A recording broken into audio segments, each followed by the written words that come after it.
everybody, and welcome back to my kitchen where Carla is cooking.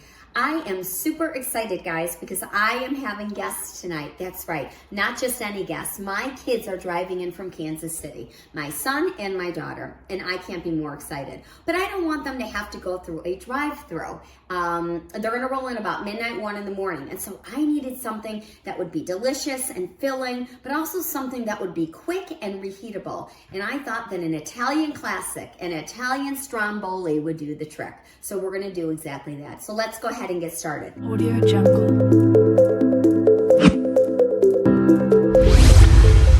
All right, I'm taking all the help from Trader Joe's today because I've got other things to do tonight, right? In preparation of their arrival.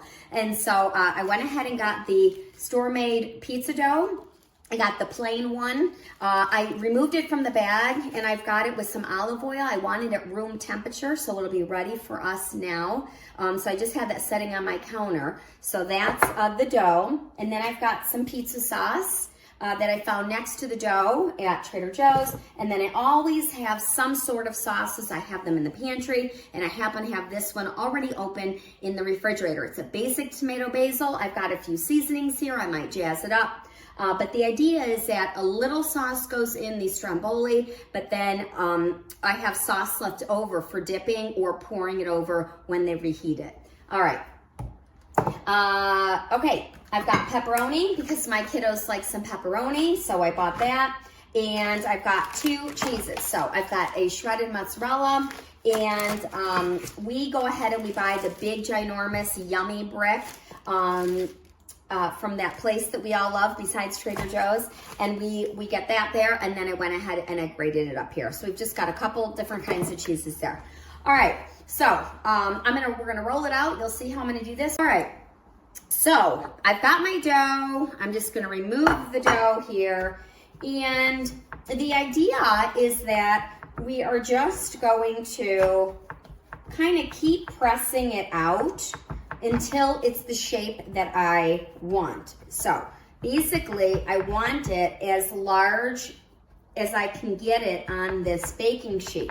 This is just one dough ball, you guys, and it makes a very large Stromboli. Now, when I make these, like for the boyfriend and I, we like a bunch of veggies. We'll do like sausage, pepper, and onion. We'll do just a veggie one. We'll do mushrooms, pepper, and onion. Sometimes we'll just do just cheese. So you can really go to town on this, and you can get so creative, and you can make it however you want to. And that's what I absolutely love about this. So I texted the kids and I said, hey, what should I put in this? And they said, hey, how about just some pepperoni and cheese? And I said, okay, sounds great. So that's what we've got cooking up tonight. Now let's talk about the difference between Stromboli and a calzone. So a little backstory to this Stromboli. My cousin Maria. Maria is, basically I grew up with Maria. Maria is my other sister. And Maria ignited, I don't know, maybe a couple years back, she lit a fire under me in terms of making these. I think at one point I did, but then I stopped, and she started telling me how she was making these calzones, okay? We'll get to that in a minute.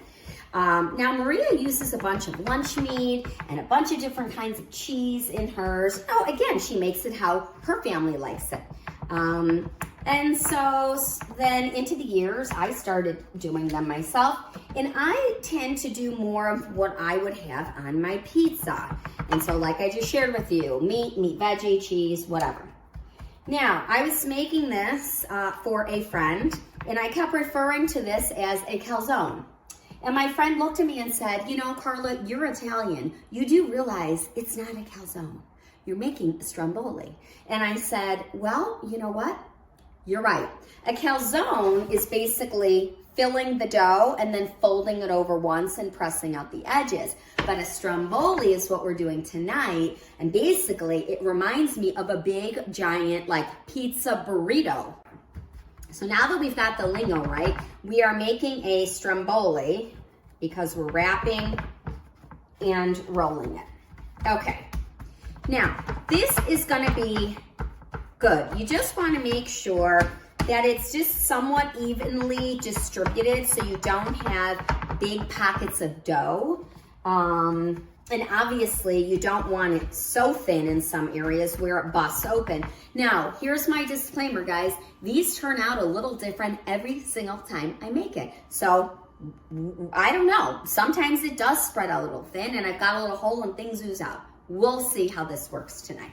But this is looking really good, and it's so important letting that dough set on the counter because it needs to be room temp, and that's what helps make it pliable so it doesn't just bounce back. You could use a rolling pin if you want. You know me, I don't like a lot of gadgets.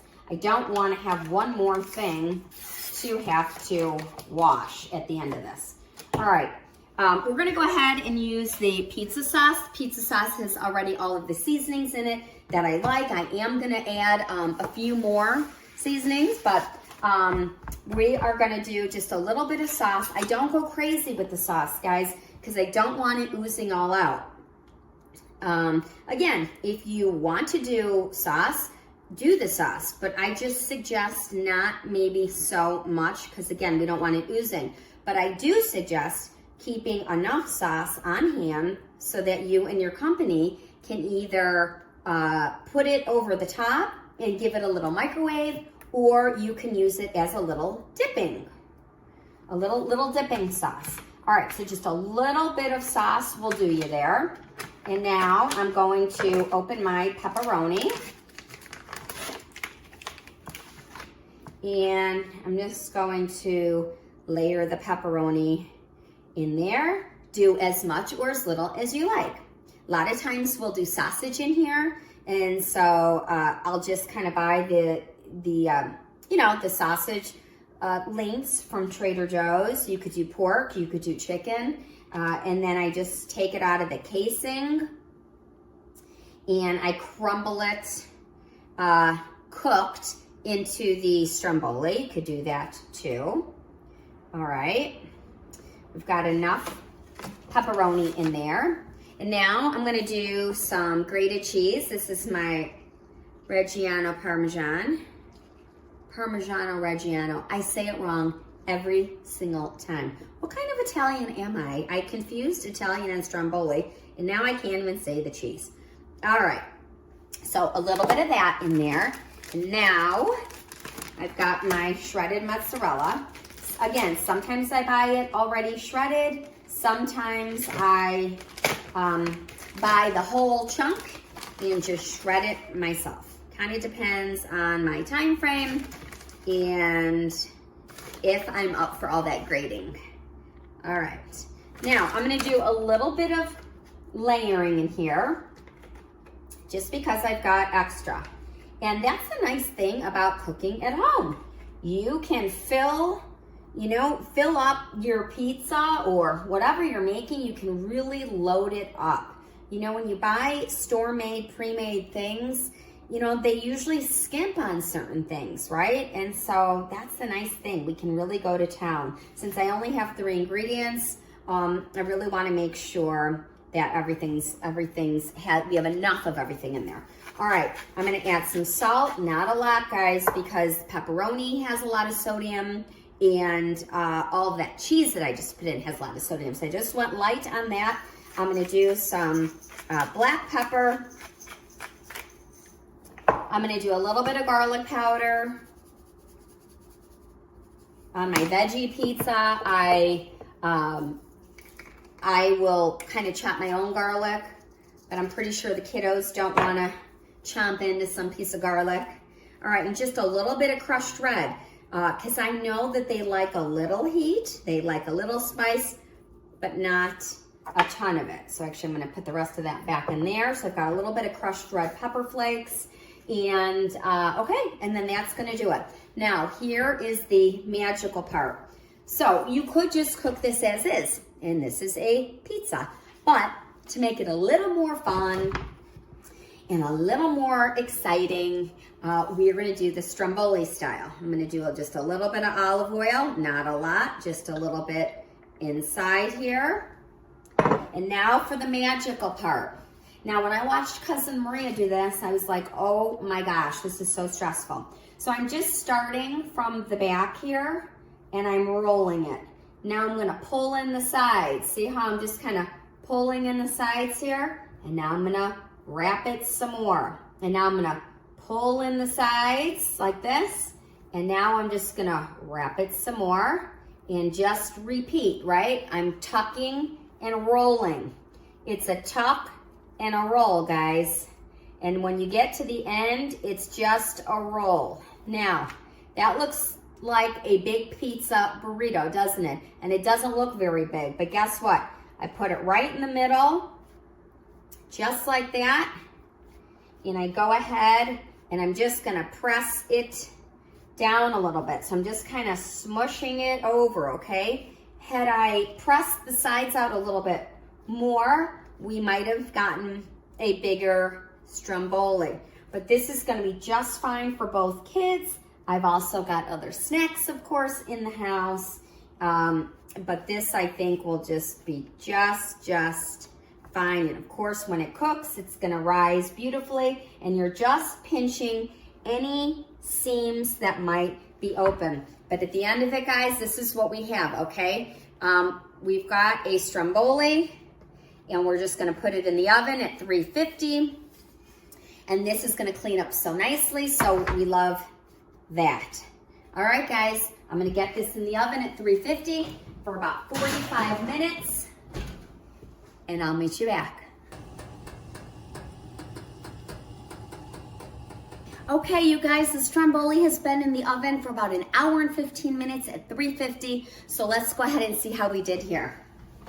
All right, ooh, this looks good, guys. Oh, this is so exciting. I talked to my kiddos and they are on their way in, so they're gonna roll in about midnight and this is gonna be waiting for them. How good does this look? I'm gonna hit it with a little bit of Parmesan cheese, just for a little extra salty goodness. Perfect. Now I am going to just put it right onto this cutting board. So beautiful. I'm just gonna let it rest, let it cool off. You guys, how good does this look, right? They're gonna roll in about midnight. We're gonna slice this up. We're gonna dip it in our pizza sauce and we're just gonna stay up and chat and have a wonderful time. So guys, I'll see you back in my kitchen.